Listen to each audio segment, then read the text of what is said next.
ముద్దుబిడ్డ, పసుపు బోర్డు ప్రదాత, చిన్నపిల్లలకు ఉండే చప్పుడైన పార్లమెంట్ సభ్యుడు అరవింద్ ధరంపురి గారి 48వ జన్మదిన సందర్భంగా ఈరోజు బోర్గంలో భారతీయ జనతా పార్టీ తరఫున పెద్ద ఎత్తున ఉత్సవాలు చేసుకోవడం, ఆ ఉత్సవాలకు నన్ను పిలవడం, వారి 48వ జన్మదిన పురస్కరించుకొని స్థానిక నాయకుడు రాష్ట్ర బీజేవైఎం కార్యవర్గ సభ్యుడైన నరేష్ గారు 48 మందికి ఎవరైతే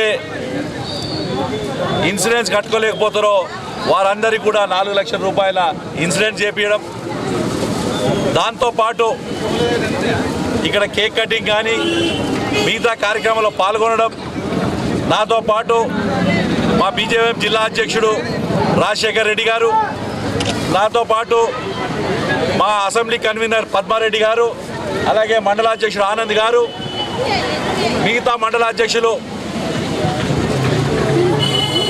జగన్ గారు, రాజన్న గారు, సంతోష్ గారు, ఇక్కడ స్థానికంగా శక్తి కేంద్రం ఇన్ఛార్జీలు, బూత్ అధ్యక్షులు, అలాగే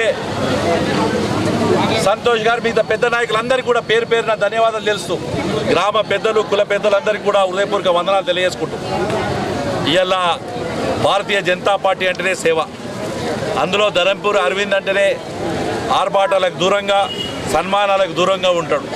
ఇవాళ వారి 48వ జన్మదిన పురస్కరించుకొని ఒక 48 మందికి కార్యక్రమం చేస్తా అని చెప్తే మున్సిపల్ ఎంప్లాయీస్ కూడా వాళ్ళందరూ కూడా వచ్చి ఇంకో 13 మంది 15 మంది కూడా ఎక్కువ అవుతురన్నా అని చెప్తున్నారు. ఇవాళ ఇది భారతీయ జనతా పార్టీ అంటే. ధరంపూర్ అరవింద్ గారు కూడా నా జన్మదినాలకు ఉత్సవాలు చేయకండి, సేవ చేయండి, బుక్స్ వంచండి, లేదు ఎవరికైనా పేదవాళ్ళకి ఇచ్చేయండి అని చెప్పి వారిచ్చిన పిలుపు మేరకు ఇవాళ నేను కూడా నిజంగా కూడా ఇందూరు ప్రజలందరికీ కూడా ధన్యవాదాలు తెలియజేస్తున్నాను. ఒక మంచి పార్లమెంట్ మెంబర్ని 2 సార్లు ఎన్నుకున్నారు. వారు ఇప్పుడే 48 ఏటాలో చాలామంది పార్లమెంట్ సభ్యుడంటే 60 ఏళ్ళకు మొదటిసారి అవుతారు, కానీ అరవింద్ గారు 48వ సంవత్సరానికి 2వసారి పార్లమెంట్ సభ్యుడిగా ఉన్నారు. అంటే ఈ ప్రాంత అభివృద్ధి కోసం వారు చేసే శక్తిని ఇవ్వాలన్న భగవంతుడు ఈ ప్రాంతంలో ఉన్న సమస్యలన్నిటి మీద వారికి పూర్తి అవగాహన ఉంది. అది పరిష్కరించే విధంగా ఈ జన్మదిన సందర్భంగా భగవంతుడు ప్రసాదించాలని వారికి ఆయుష్, ఆరోగ్యము, అలాగే ఈ దుష్ట సమాజం మీద ఎవరైతే ఈ సమాజానికి వ్యతిరేకంగా పనిచేస్తారో వారి మీద పోరాడే శక్తి ఇచ్చి ఈ ప్రాంతాన్ని మంచిగా ఉంచాలని చెప్పి మనస్ఫూర్తిగా కోరుకుంటూ ధరంపురి అరవింద్ గారికి 48వ జన్మదిన సందర్భంగా జిల్లా భారతీయ జనతా పార్టీ తరఫున జన్మదిన శుభాకాంక్షలు తెలియజేసుకుంటూ ఇప్పుడే ఉదయం నుంచి కూడా రక్తదాన డొనేషన్ కార్యక్రమాలు, అలాగే ఆర్య సమాజ్లో కార్యక్రమాలు, దాంతోపాటు ఇక్కడ బర్త్డే సెలబ్రేషన్స్ ఇవన్నీ కూడా చేసుకోవడం జరుగుతుంది. అంటే ధరంపురి అరవింద్ గారు ప్రజల గుండెలో ఉన్నారు. మీరు చూడొచ్చు ఎంతమంది ప్రజలు వచ్చారు ఇక్కడికి. కాబట్టి వారి యొక్క జన్మదిన సందర్భంగా నిజంగా కూడా వారు ఇలాంటి జన్మదినాలు ఎన్నో చేసుకొని ఇంకా ఉన్నతమైన పదవులు రావాలని నేను మనస్ఫూర్తిగా ఆశిస్తూ భారత్ మాతాకి రోజు సందర్భంగా అన్న పసిపిల్లలకి ఎట్లయితే ఆదుకుంటుండో అదేవిధంగా ఈ బర్త్డే సందర్భంగా 48 మందికి లేని ప్రజల వారికి ఈ ప్రధానమంత్రి పథకాలని తీసుకోవడానికి ఈ 48 మందికి ఇన్సూరెన్స్ చేయించడం జరిగింది. ఒక్క వ్యక్తికి 4 లక్షలు. ఇట్లాంటి కార్యక్రమం ఈ సెలబ్రేషన్ కన్నా ఇట్లాంటి కార్యక్రమం చేద్దామని ఇది ముందడ పెట్టుకున్నాము. మరొకసారి ధరంపురి అరవింద్ అన్న గారికి జన్మదిన శుభాకాంక్షలు.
ప్రధానమంత్రి అయిన తర్వాత ప్రధానమంత్రికి నిర్వచనమే మార్చి ప్రజలు, సామాన్య ప్రజలు వారి అభివృద్ధి, వాళ్ళ బాధలు, వాళ్ళ సుఖాలు, వాళ్ళ సంతోషాలు, వాళ్ళ కష్టాలను తెలుసుకునేందుకే మన్ కీ బాత్ అనే కార్యక్రమం 100 ఎపిసోడ్ దాటిన సందర్భంలో, ఇంకా ఎక్కువైన సందర్భంలో ఈరోజు మనం ఇక్కడ బోర్గం గ్రామంలో బీజేపీ రాష్ట్ర కార్యవర్గ సభ్యుడు నరేష్ గారి ఇంట్లో పెద్ద ఎత్తున ఈ బోర్గంకి సంబంధించిన వాళ్ళందరూ కూడా పార్టిసిపేట్ జరగడం, అది విన్న తర్వాత అందులో మనం చూసాం చాలా కూడా యువకులు స్టార్టప్స్ అని పెట్టి ఏ రకంగా డెవలప్ అవుతున్నారు.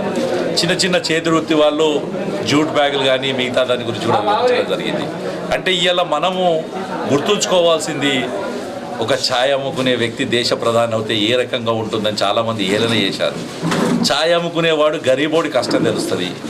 ఛాయ్ అమ్ముకునేవాడికి గరీబోడు ఏం బాధపడతాడు, ఏం సంతోషపడతాడు, అది ఏదైనా మన పిల్లలు ఏదైనా చిన్న పడవ చేస్తే మనం ఏ రకంగా సంతోషపడతామో, నరేంద్ర మోడీ దేశ ప్రధానిగా ఆయన కూడా మన ఎవరైనా స్టార్టప్లు పెట్టి చిన్న చిన్నవి ఏదైనా తయారు చేస్తే అంత సంతోషపడుతున్నాడు వాడు ఆయన. ఇవాళ మనం కూడా గుర్తుంచుకోవాల్సింది, ఈ నరేంద్ర మోడీ అనేవాడు నిజంగా కూడా మనకు ఒక మహాపురుషుల్లాగా కనబడి ఈ దేశానికి నిన్న కూడా మనం సందర్భం చూసాం. యుక్రెయిన్కి పోయాడు, రష్యాకి పోయాడు, 2 యుద్ధాలు నడుస్తున్నాయి. ఈయన యుక్రెయిన్లో 9 గంటలు ఉంటే రష్యా మీద ఒక బాంబు పడలేదు. అంటే ఈయన ఒక శాంతి దూతగా, అభివృద్ధి ప్రదాతగా, ప్రజల మనసు తెలిసిన వ్యక్తిగా నరేంద్ర మోడీ ఈరోజు మన్ కీ బాత్ కార్యక్రమంలో మనం పాల్గొనడం, ఈ సందర్భంలో నాతో పాల్గొన్న ప్రతి ఒక్కరు కూడా నియోజకవర్గ స్థాయి నాయకులు, మండల స్థాయి నాయకులు, ఇక్కడ స్థానికంగా నాయకులందరికీ కూడా పేరు పేరున ధన్యవాదాలు తెలియజేసుకుంటూ, ఈ మన్ కీ బాత్ ప్రజలందరూ కూడా విని వారు ఏం చెప్తారో చూసి మన పిల్లలకు కూడా అలాంటి కార్యక్రమాలు చేసుకుంటే ప్రధానమంత్రితో మాట్లాడచ్చు, దేశవ్యాప్తంగా టీవీలో రావచ్చు అనే ఒక ఉత్సాహం కలుగుతుందనే ఉద్దేశంతో ఈ కార్యక్రమం పెట్టడం, ఈ చాలా మంచి కార్యక్రమం తెలియజేసుకుంటున్నాను. ధన్యవాదాలు.